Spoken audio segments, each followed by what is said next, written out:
I think one of the biggest, transitions for players once they arrive on campus is definitely the physical component, right? You show up and, you're a 17, 18-year-old kid.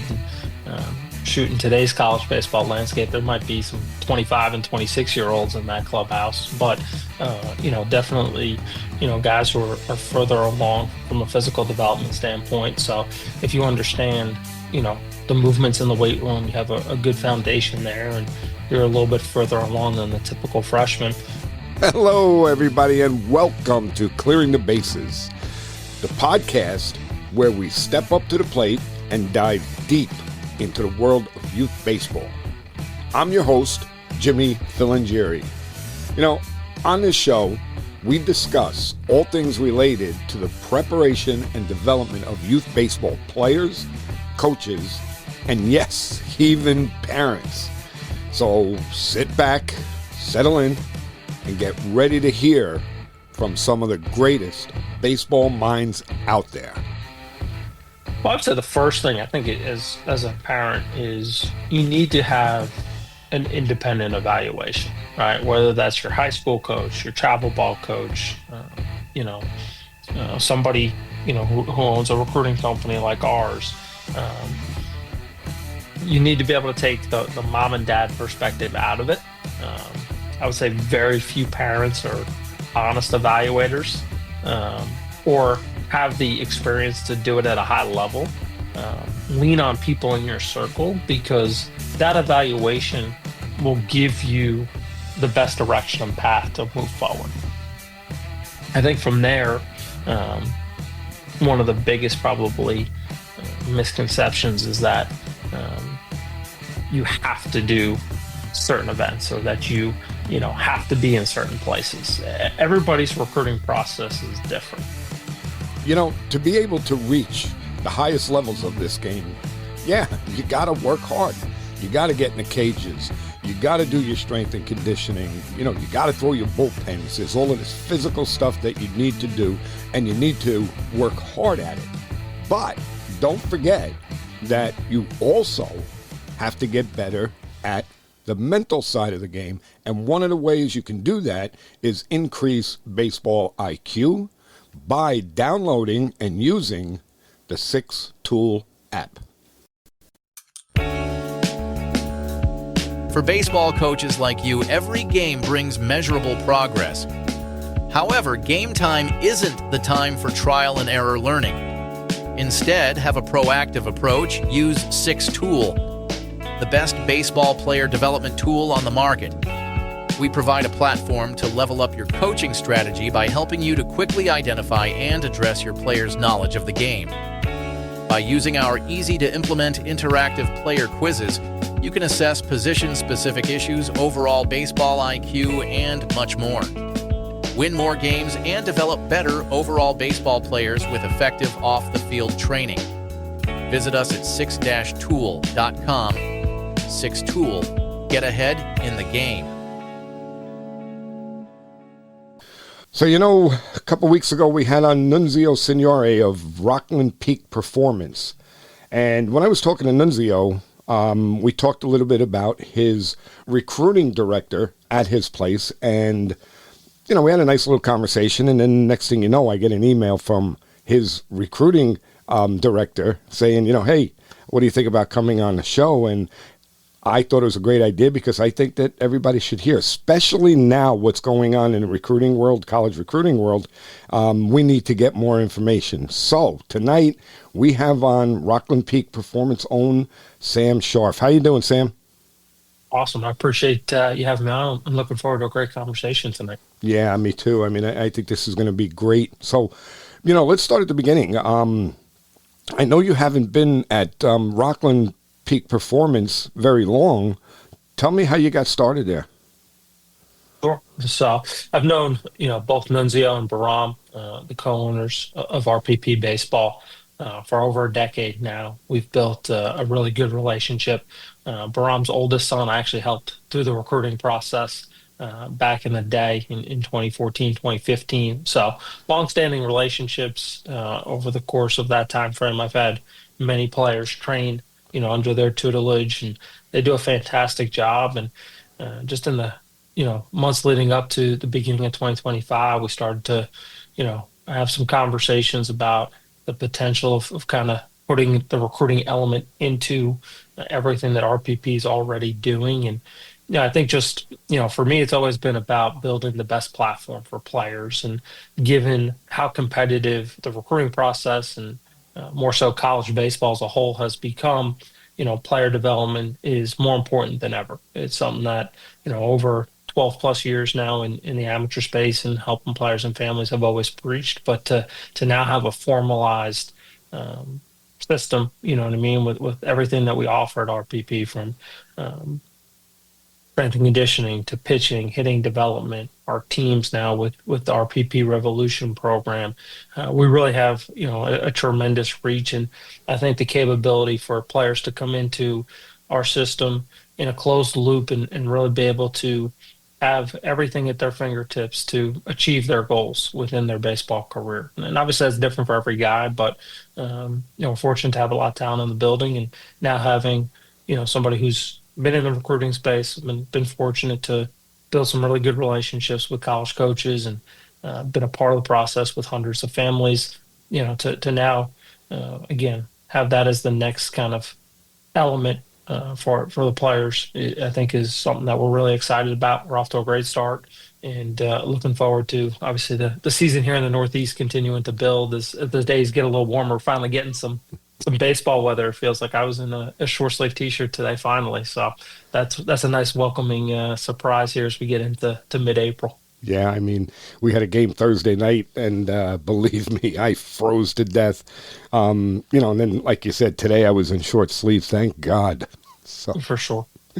For oh sure. God. So, talk to us a little bit. Well, first of all, what I wanted to say is, what you just mentioned about the way Nunzio runs the program there. I love it. It's almost like the big box store kind of philosophy where, Sure. you have your strength and conditioning, you have your recruiting, you have your hitting, you have your pitching, and, everything's under one. And you even have the travel teams that Nunzio and I got into a bit.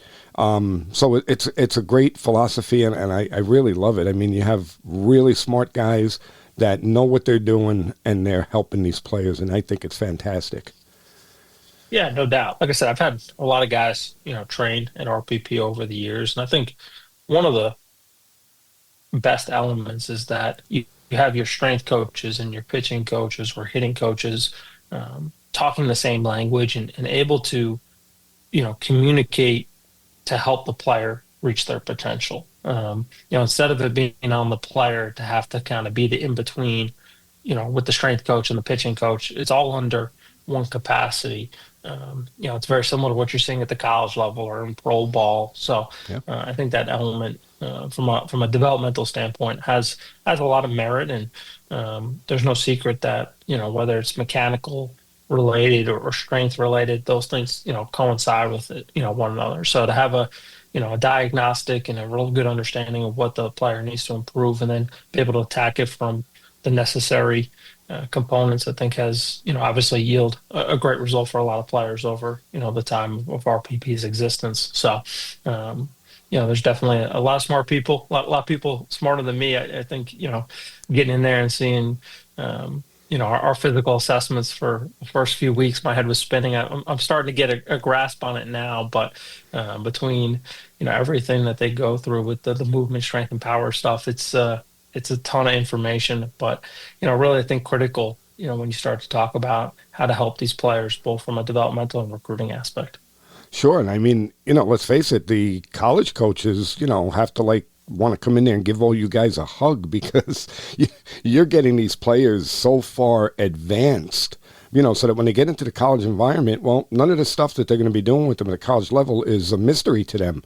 These players already have been through it, right? Sure. I think one of the biggest, transitions for players once they arrive on campus is definitely the physical component, right? You show up and, you're a 17, 18-year-old kid, and shooting today's college baseball landscape, there might be some 25 and 26-year-olds in that clubhouse, but, definitely, guys who are further along from a physical development standpoint. So if you understand, the movements in the weight room, you have a good foundation there, and you're a little bit further along than the typical freshman. I think that starts to separate you from the pack and get you off to the most competitive setting that you can, given where you're going to be standing inside of the program hierarchy in year one. So I definitely think there's a lot to that, beyond just the recruiting process. Yeah, like we always say, the biggest jump in baseball is between high school and college. Any other jump is not as drastic as that. So it seems like you're preparing them for that jump and making that jump a little bit more tolerable for them. Yeah, absolutely. I mean, I've always preached to players that, um, this isn't about making a commitment. It's about setting you up for success. And those two things are not always aligned, as funny as that sounds. But, I think, not to go off on a tangent here, in the early part of our conversation, but there's so many players that are making decisions because it looks great on Instagram, or the brand name looks nice on the bumper sticker on the back of the car. But when you start to evaluate, is this a good fit? Is this a place where they can excel on the field? There's a pathway to playing time. The degree is meaningful. It fits them as a person. It just leaves some gaps in the decision making, and more times than not, that's something that doesn't work out long term over the course of a 4-year career. So you need to be thinking, from a standpoint as a recruit, as a family, certainly I think as a parent, right, who hopefully has a more mature perspective on this sometimes, is my son, entering into a place where they can be successful, right? And a lot of that starts, within the recruiting process, both in terms of obviously the school that you're targeting, the conversations that are being had, but then as a player, it's creating the daily habits necessary to prepare yourself and then ultimately transition to that level. And if you're not living that lifestyle, it's going to speed up on you pretty quickly when you set foot on campus, because you're entering a space with, 34 other alphas, and it's a much different dynamic than, your high school or your travel ball setting. So trying to get these kids to understand that, and have an awareness of what's to come, I think is imperative to really set them up, like I said, for a successful college career, which is, what this is all about. Yeah. Yeah, I love the way you said 34 alphas, because that's something that, I preach all the time, and I continue to hammer that home that, yeah, you're playing on a high school team where, there may be 4 or 5 good players that maybe will go on to play college. But when you get to your college, everybody there is just as good as you are. The funnel gets really small, really quick. I don't care if it's Division 1, 2, or 3. Yeah. There's guys that, number one, have been in the program for years previous, right? So they have a firm understanding when they show up on campus of what to expect. Obviously, from a physical standpoint, they've got a couple of years on you. And then, just ultimately when you get to, bats and balls out on the field, they understand the speed of the game and how to compete in that setting. And you better be prepared to handle that, because, I think the mental aspect, is so important. Like you said, there's a pretty thin gap between, player number 1 and player number 34. So it really becomes a lot about the intricacies in terms of, some of the intangibles, right, within your skill set. But then mentally, can you handle some failures? Can you compete? Can you work through things? Are you coachable? All these are aspects that, when you now look at the recruiting process, coaches are trying to figure out, and that's a hard element, right? I think you show up at a high school game, and it's pretty easy to pick the best guy on the field, right? Hey, that guy's pretty talented, but what's the makeup? How's he going to transition to being in a more competitive setting? What is he like as a teammate? And what is he like as a player in terms of again, that coachability aspect? Those are the functions of the recruiting process that are harder to figure out. And I think, it's imperative, certainly on my end, I think that's, why we build relationships with players and really start to do a deep dive into those characteristics in order to have the best feel that we can to, put them in the best setting and ultimately, again, set them up for success long term. So you had touched on something that is a big big topic with me is the mental side of the game with the players. Okay. So, me, I'm with my players, day in, day out for months. Okay. You're a recruiter. You're only seeing them at very, very short intervals of time. How do you distinguish between which players look mentally tough and which players don't? For sure. Well, I think getting them in workout settings in the winter, you start to, get a sense of those things, and building relationships during that part of the year, whether it's, some hitting workouts and putting them in, challenging situations, whether it's, pitching, pitching machine with some velo or some different angles and just seeing how they handle things, right? On the pitching side from a similar, perspective, whether it's live bullpens or high execution bullpens with, you know, um, once they're ramped up into the later part of the winter. So starting to get an understanding of what that looks like. And then, I think a big part of evaluating and scouting these high school games is that exact part, right? Like a, you see a kid have a tough game and you start to get a picture of what the mental side looks like, and how does he respond, right? I mean, obviously you love to show up and watch your guys go, 4 for 4 with a couple extra base hits or, carve it up on the mound with, some punch outs and stuff like that. But, you definitely learn more on the days where it doesn't quite go their way. And, getting a FaceTime with them or getting on a call that night, you start to get a sense of what the makeup is, you know what I mean? And does this guy have some toughness and some ability to uh, be a good self-evaluator? Those things now start to become, I think, for me as an advisor, indicators of what kind of mental skills they have, and then how that potentially translates to the next level. Yeah, I mean, like I said, to me, that's the most important. I spend more time teaching the mental side, how to focus, how to visualize, how to breathe, all of this Sure. stuff that helps. I spend more time on that than I do X's and O's. And I even tell my assistant coaches, I say, you guys worry about the X's and O's, you deal with that stuff. I want to make sure that our guys are mentally prepared. And, it's not easy. It really, especially this day and age, it's not easy. No, it's hard. I think it's a piece of the game that younger players, I would say, um, it's not as fun as getting in, to the cage and trying to hit the ball as hard as you can, right? Or getting on the mound and trying to max out with velocity, right? I think you look at social media, right, and those things are, um, you know, pretty fluid through your Instagram feed, throughout the course of the off season. Very rarely are guys on there talking about, their breathing, into inside of their hitting routine.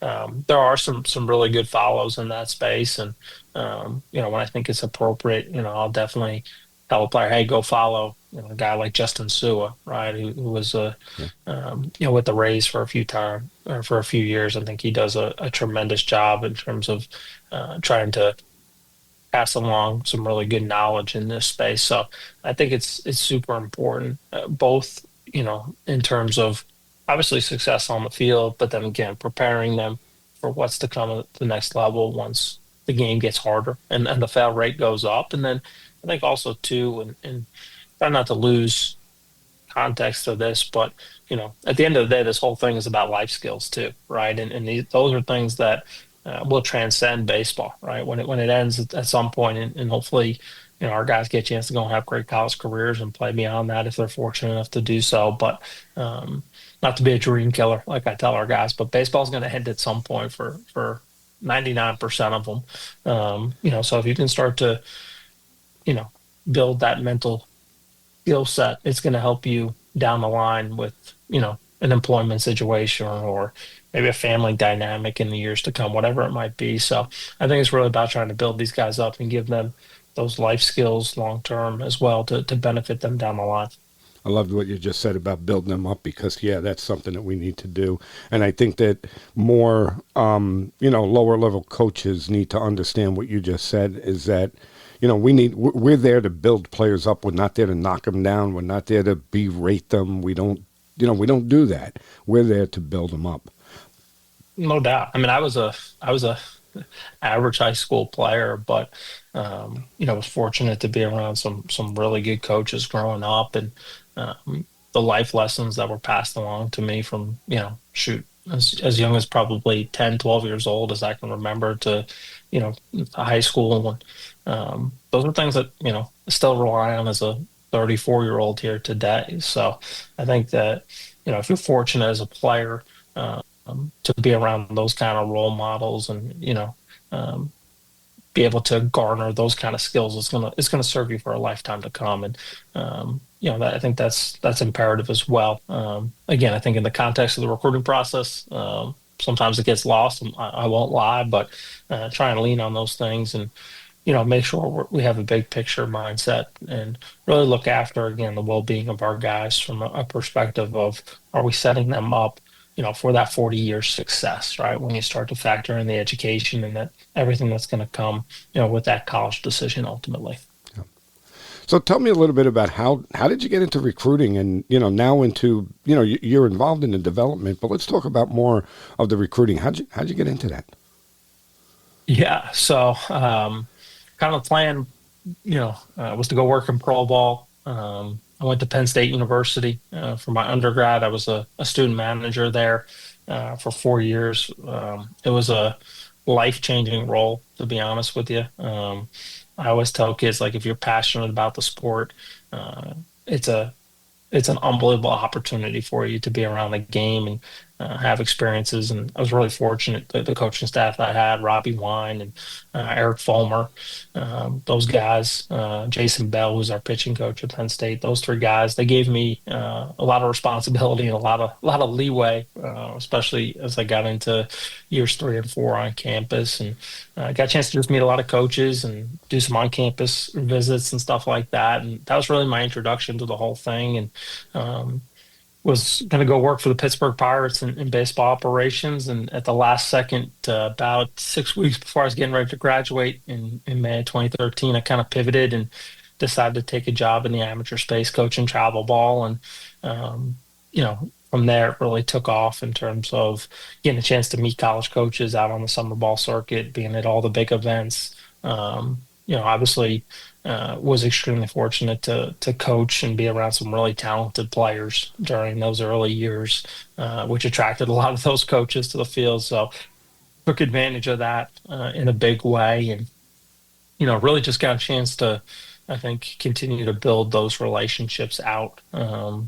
And then in March of 2020, decided to kind of hone in on the recruiting advisory space, and be a little bit more fine tuned instead of wearing a lot of hats, that I was doing previously. And March 2020 happened, and the world changed a little bit there with COVID, but it actually, I think with the limitations in recruiting kind of helped our company at College Sports Advisors get off the ground. And from there, it's really just been a continual build. It's been a great run. I've been, like I said, fortunate to work with so many great players and families, and have some tremendous success.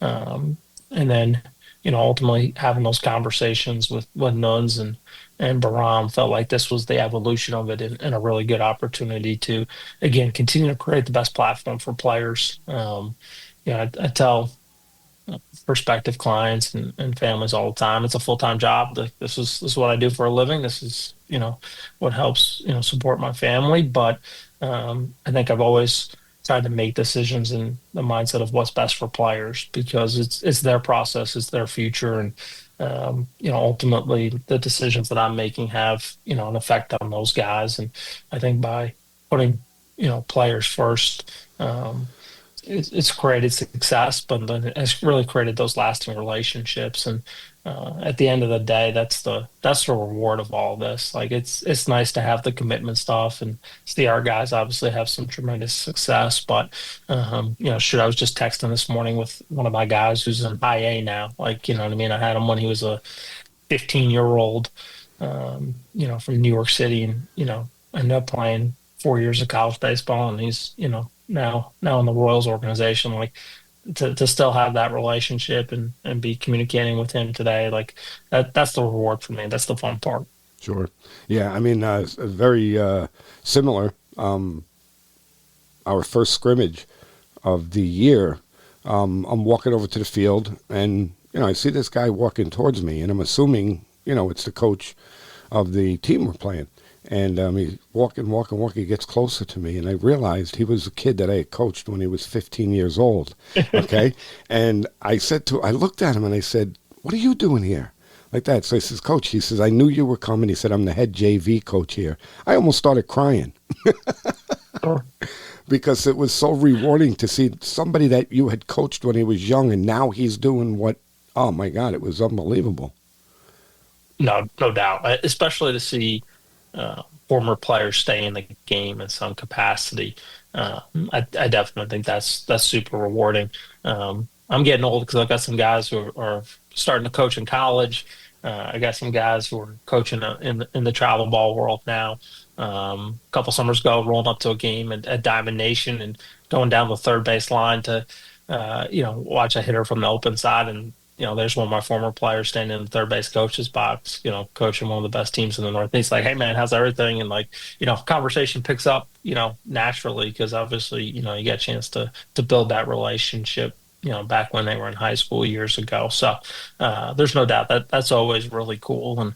And again, I think it's that kind of that passing it forward concept in terms of continuing to have good people in this space that can help players, because ultimately it's about creating transformational experiences for these guys. Yeah, absolutely. So tell me, at Rockland Peak Performance, give me like an idea of like what's a typical day for you. Like, what do you do as a recruiter? I mean, or go ahead, you explain it. Yeah, I would say there's no typical day, which is part of why I think I like my job so much. Is I get a chance to do a little bit of different things each day. Obviously, it's dependent on the time of the year. Right now in the spring season, mornings are filled with catching up on emails, text, communicating with college coaches based on the guys that I've seen, in the previous days or getting ready to see coming up on my schedule. Then, high school game every afternoon. Might be like a player workout or an evaluation in the evenings, depending on schedules, and that's pretty consistent. 6-7 days a week right now. You get into summer ball, and between like June 15th to August 15th, those 8-9 weeks, it's a blur. To be honest, it's just kind of you know where you are that day. What field you need to be at that moment, and then just hopefully you're in the right state and get on the plane on time, and kind of moving around, but just trying to cover all the major events, both in terms of what's in the region, things like Super 17 at Diamond Nation, the Boston Classic with Prospect Select up in New England, the WWBA events down in Georgia, along with PBR National. So it's a pretty scattered schedule. I think just trying to cover as much as I can, and then be present for our guys who are kind of in that defining moment in their recruiting process. I think it's really important. Again, going back to the relationships and building that trust factor, supporting them, but also being there with the college coaches to make sure that everything's operating smoothly. The coaches have the information they need, and I'm playing my role as an advisor. And then you get into fall ball, trying to cover some of the big stuff on the weekends, but Monday through Friday is just a lot of check-in workouts, a lot of evaluation stuff.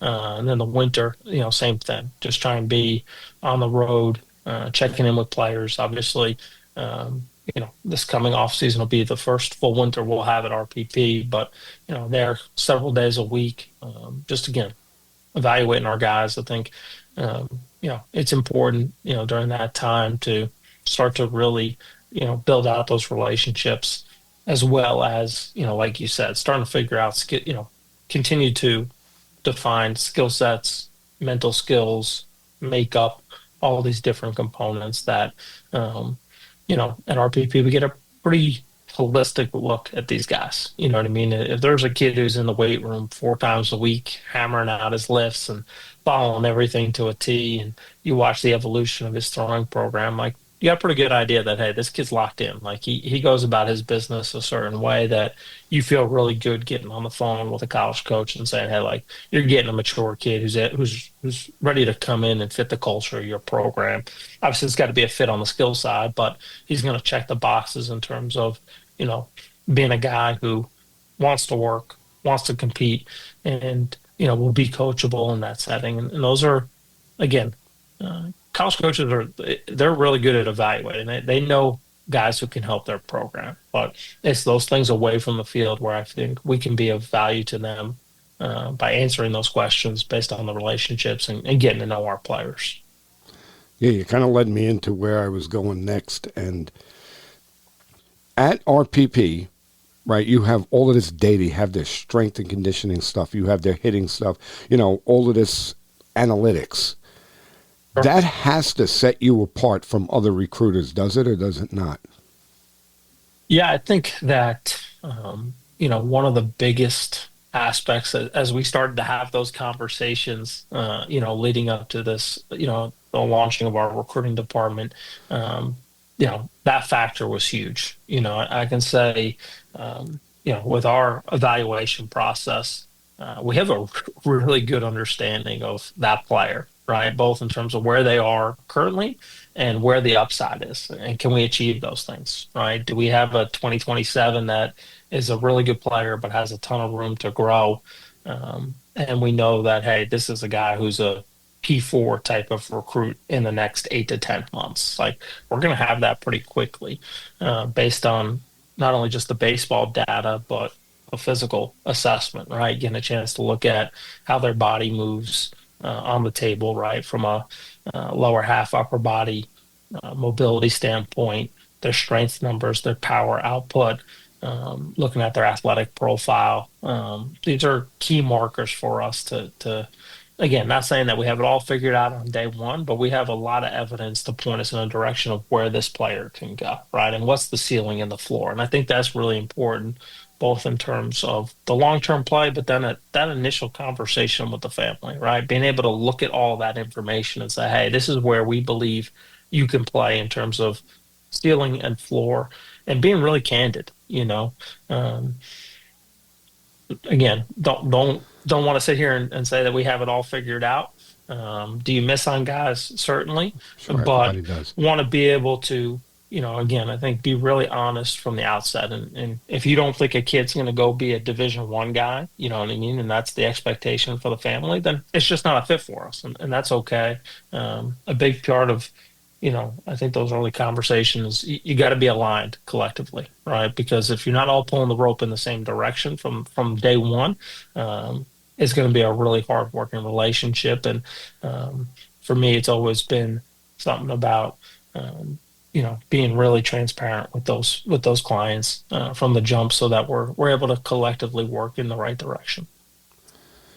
Oh, Into the recruiting process, though, then the ability to have all the information, and give that to college coaches is also super helpful. One of our first guys at RPP recruiting, we took on a 2025 left-handed pitcher here in the winter months, so pretty late in his process, but the ability to have his spin rate on his breaking ball and his vertical break on his fastball, and be able to work that into conversations with college coaches, accompany it with video, show the upside, you know what I mean, and how his pitch profile can really be an asset at the next level. He's a kid who 8 weeks ago, very limited action in the recruiting process. Sitting here in mid-April, he's got two college offers. So the ability to have all that information, a history of training within our program, resulted in a pretty good process, for him here in the early days of our program.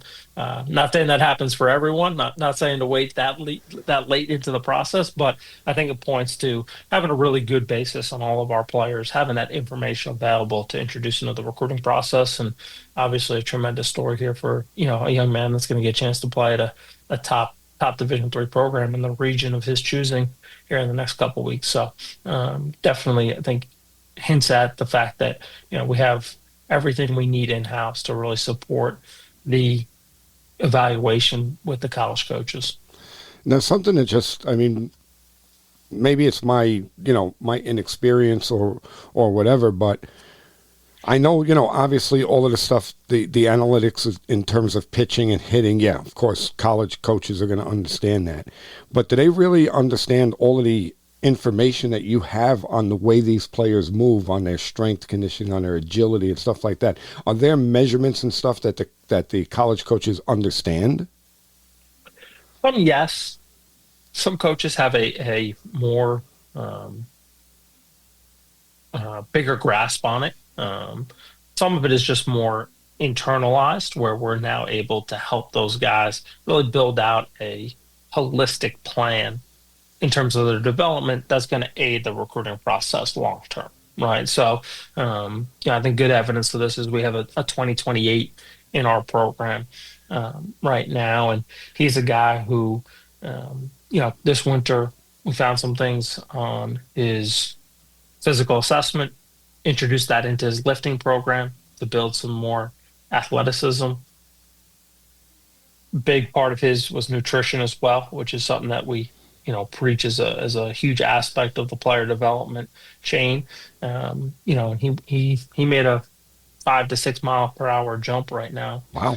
He's throwing his fastball in the mid 80s as a high school freshman, and it's like, yes, everybody sees that result right now on the mound in April, but it really ties back to the evaluation, identifying things. So while that data isn't going to be, that initial data isn't necessarily into the recruiting process, it helped us build the best player development plan for him, which is obviously a huge asset to his long-term recruiting. Awesome. So let's go back to, well, not go back to, but let's go to what are some of the biggest misconceptions? Because, look, we all know that, and again, I'm not speaking with a broad brush, but parents sometimes can be nuts, okay, we'll say. So, so what are the biggest misconceptions that you see, even with players, but with parents, like with the recruiting process? I mean, in other words, what I'm getting at is everybody looks at their kid and they think he's a D1 player. I mean, what other misconceptions are there? Well, I would say the first thing I think it is as a parent is you need to have an independent evaluation, right? Whether that's your high school coach, your travel ball coach, somebody who owns a recruiting company like ours. Um, you need to be able to take the mom and dad perspective out of it. I would say very few parents are honest evaluators, or have the experience to do it at a high level. Lean on people in your circle, because that evaluation will give you the best direction and path to move forward. I think from there, um, one of the biggest probably misconceptions is that um, you have to do certain events, or that you have to be in certain places. Everybody's recruiting process is different. What worked for your high school teammate or your older brother, or family friend isn't necessarily your pathway to college baseball. I've had three brothers from one family in a 5 year span, and they were three very different recruiting processes. Right, same household. I mean, few rooms down the hall.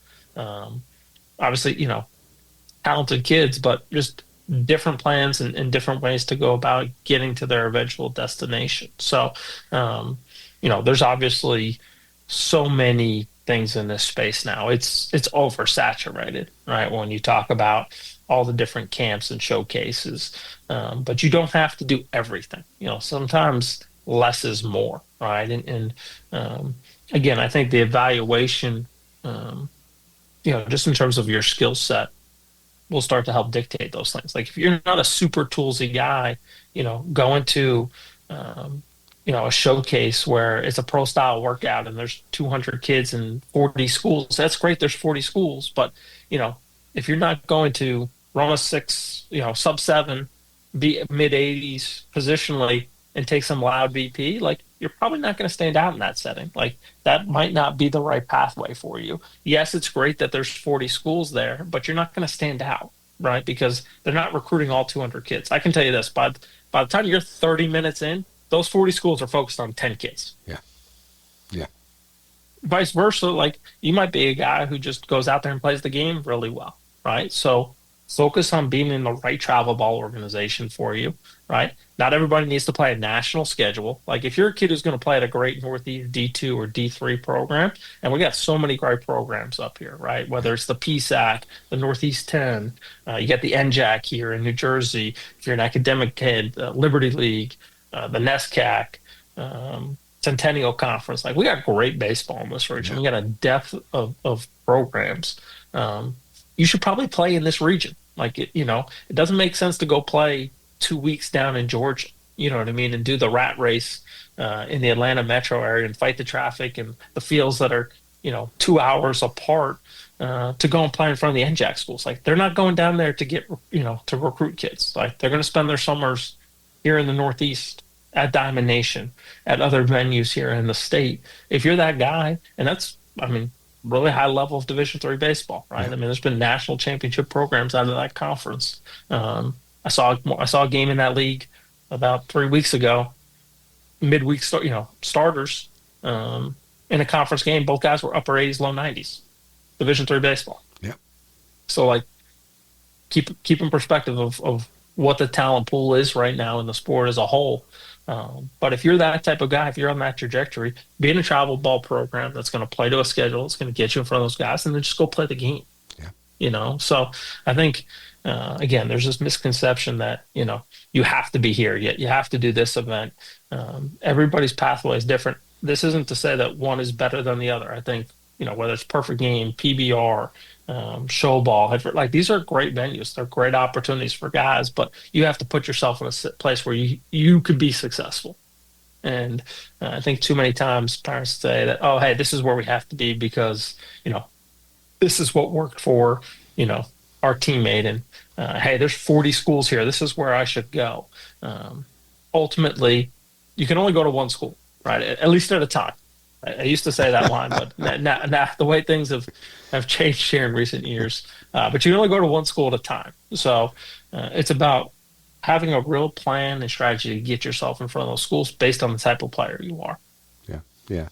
I mean, and, that's going to jump us right into what I wanted to get into next when you said, one school at a time. So, let everybody know, like, how crazy everything has gotten now, between, well, we'll jump into the NILs later. But the portal, I don't know, I just drew a blank. And the way that is affecting college recruiting. Yeah, I mean, it's the biggest change in college athletics, just not baseball, in the last decade plus. Obviously, guys have transferred forever. That's not new. But the ability to go in the portal and be immediately eligible the following year, Division I to Division I, or going up a level, it has created a sense of free agency in the sport. And if you're a school, let's say a small conference Northeast Division I program, right? You can recruit a 17-year-old high school kid, right? Who, again, I was at a high school game today, saw a couple of bats that swung it real well, but they're facing arms that are 78 to 80, with below average stuff. Or you can go and recruit a kid from, Division II or Division III with 300 college at bats. A sample size would work against more quality pitching. He's physically mature. He's done some of the mental battles of a college athlete. He's ready to be, most likely a contributor in year one, right away. Like that's a more desirable player. And as a result, it's definitely come at a cost to high school, recruiting. Having said that, every program in America recruits high school players, right? The notion that they're just recruiting the portal isn't true, but at the same time, everybody's recruiting the portal, right? Like it's both entities. Now, some might just have a different balance of how they go about it, right? Some are more portal heavy with less high school players. some are the inverse, right? So obviously, getting a feel for that in the recruiting process can be helpful, right? To kind of understand the opportunity that's in front of you, and then also once you get there, what it looks like, right, in terms of maybe being recruited over in years to come. But yeah, it's a huge change. It's not going anywhere. I think that's important to state. Certainly, with at the Division 1 level, rosters are going from 40 to 34. Continues now to reduce the spots for high school players. So I think that's something that here going forward, 2026 class and beyond, definitely you're going to start to feel the continued reduction of high school scholarships and roster spots ultimately, because again the portal, from a depth experience and then just an evaluation standpoint, it's easier. I think you know we had a young man that we advised last year. He was a Division 3 kid, 250 plus at bats. He had over 380 over the course of that 2 year span, with like 14 or 15 home runs. Like, it's kind of a layup, honestly, in terms of the valuation. Like, you knew the league he was in.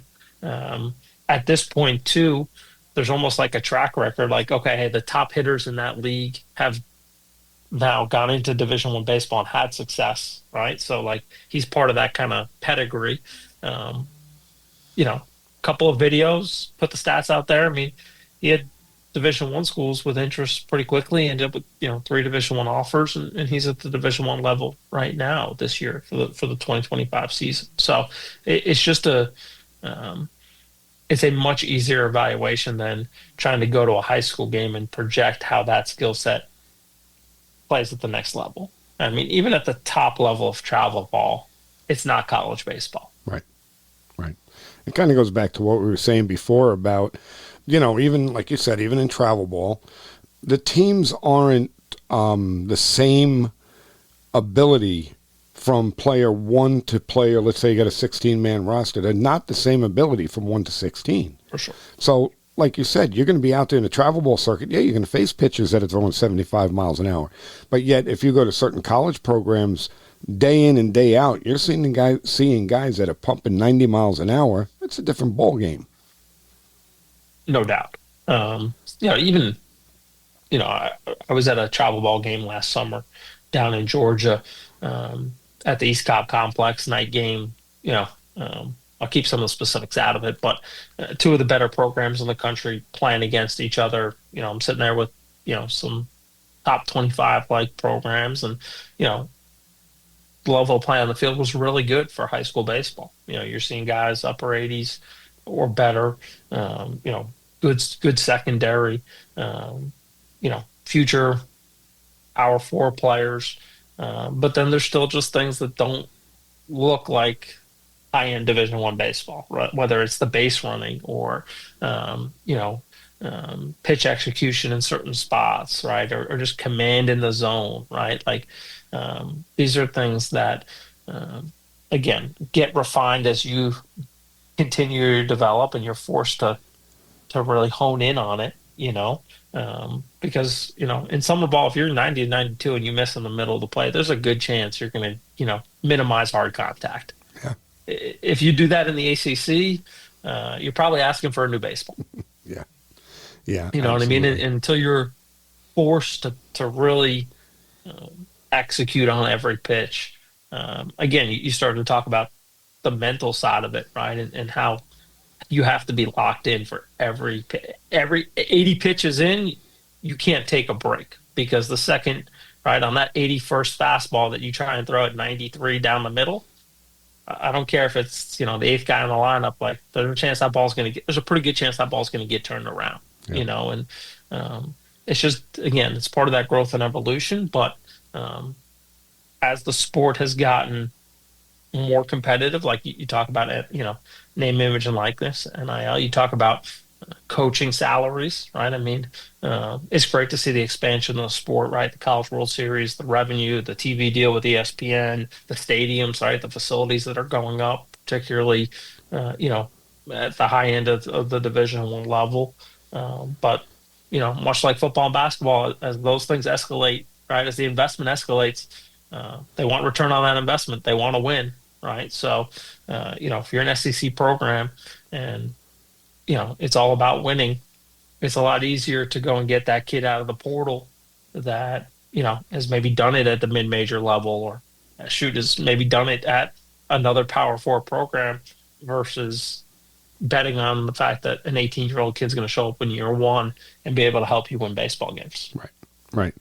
Especially now when it's going to be 34, right? Right. Because, hey, instead of having, maybe those 6 extra spots where, we have pitchers, maybe whatever it is, 19, 20, 21 that we can bring along slowly, like those guys don't exist anymore. Yeah. Yeah. And hey, we're 2 injuries on the front side away from getting pretty quickly to the back end of our pitching depth. Do we want to rely on that, guy who was pitching, in high school baseball a year ago, or a guy who was pitching in, whatever it is, the CAA or, the Big South, whatever conference they're coming from. And that's just the reality of where the sport is right now. It's a dynamic that has a lot of different variables, like I talked about, and it all basically trickles down to the fact that it's harder for high school players. Doesn't say it's impossible. Elite high school players are still getting those type of opportunities.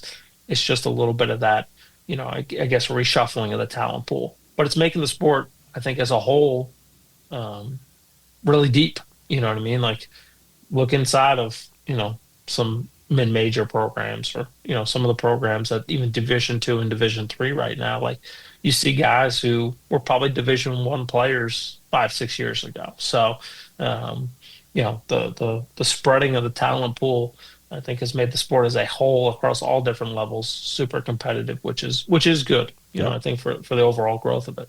Yeah. Yeah. I mean, I talk to college coaches a lot, and I had a friend of mine who we were talking, and he said this September of 2025, he's a D3 school in Virginia. He's got a guy coming in, I forgot what he said. He's sitting 92, 93, okay, yep, to a D3 school. And he said to me, he goes, Jim, 5 years ago, he said, that kid don't even look at us. So, yeah, so it is happening. But another thing, too, and I'd like you to get into this a little bit, because I've always been, even before this stuff started going crazy, I've always been a proponent of JUCO, okay? How is this new environment, going to affect JUCO?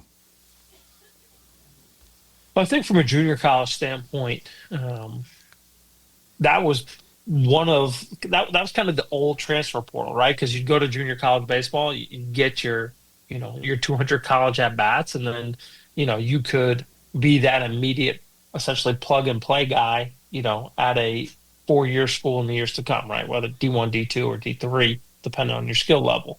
As a junior college player, you're now up against the guys in the portal, right? So it's just changed the dynamic, right? Much like the high school player, right? The high school player now has to compete against junior college in the transfer portal. The junior college kid has to now compete against the transfer portal as well. Having worked with some junior college guys over the last couple of years, again, there's still some great opportunities out there for guys. If you produce and you're in the right place and you understand where your skill set fits at the NCAA level, there's going to be opportunity for you.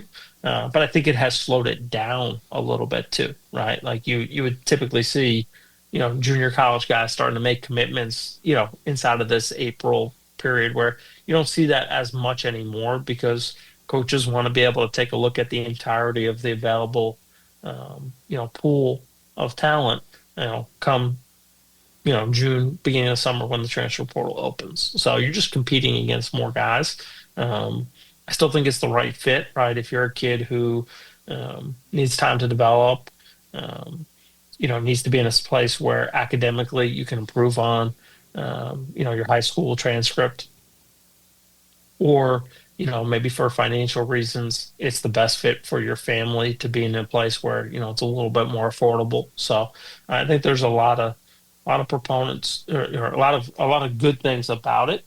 I think the biggest aspect is now is you're just no longer being recruited against other junior college players. Yeah. But I mean, I meant more so, I mean, let's look at it more so for the high school player, because I mean, the way I see it is that I always looked at it like a high school player. If he goes to JUCO, that's where he gets his college experience, and then, like you said, you know, has the possibility of moving on if he can perform. Okay, Sure.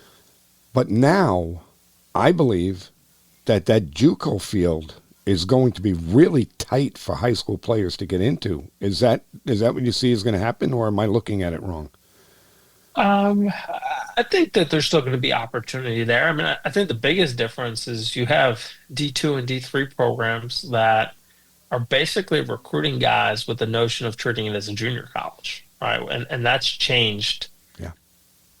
that dynamic, right? Where you went to junior college knowing that it was a segue to the next opportunity. You have more schools that are basically giving you that same pitch, Yeah. right? You know what I mean? And there's some, I would say, discrepancy in the coaching community in terms of how that's being thought of. But there's no doubt there are programs that are, you know, pitching that within their recruiting meetings to players and saying, hey, come here. We have a track record of development. You know, we expect to get you on the field early, and we will help get you to the next level. So I think, you know, that basically that JUCO concept is being replicated inside of the NCAA. Yeah, I actually saw that firsthand last year. One of my players, he actually took a post-grad year, but this September he's going to a D2 school, and that was the sales pitch, is that I only expect you to be here for 2 years and then on to bigger and better things. I want to wait to see what really happens because I'm not sure I believe that yet, but Sure. I want to see it. Yeah, and that could happen in junior college too, right? I mean, you go in as a freshman at a 2-year school, and all of a sudden at the break, right, a kid from a big Division I program shows up, and he's immediately eligible, and you get jumped. So it can happen in both places. The one thing I'll say about, you know, right, if you go to a Division III program, let's say, right, and with the intention of treating it as a JUCO, but you really like it, you have the option to stay, which is nice. Yeah. You also then, you know, if it doesn't, you know, go to expectation, right, and you don't get an opportunity to advance, you're at least in a place where, again, you can play out your career. Yeah. I think the one thing about junior college is always that there's an end date, you know, there's an end date, and you know, at the end of that 2-year run, if you, you know, haven't had the opportunity to play and produce, because that's what the portal or junior college is all about, right? Like high school is all, you know, high school is all about projecting, right, and looking ahead. Junior college, the portal is all about production, right? Like if you jump in the portal with 10 at bats, you're going to be, you know, most guys are going to struggle in the portal in that dynamic, you know, unless you're a guy who was at, you know, a big time P4 program and just, you know, kind of coming down maybe to a mid-major level a year later with a bunch of tools and you know, somebody's going to kind of bet on the skill set. But other than that, you know, guys that have an inexperience in terms of play, they're most likely not going to have a ton of opportunities coming out of junior college or the portal. So I think that's the one thing that being at a 4-year school has that little bit of advantage. If it takes you 3 years, you have that opportunity to play it out versus, you know, sometimes, unfortunately, you know, guys will go to junior college, they don't get on the field or they really struggle. And then that's kind of the end. That's the culmination of their baseball career because there's not an opportunity to move on. So a little bit of pro and con to both. Obviously, at a junior college, you're not competing against 4 years of depth. You know, there's only 1 year ahead of you. So it's a little easier to get on the field in terms of a pathway.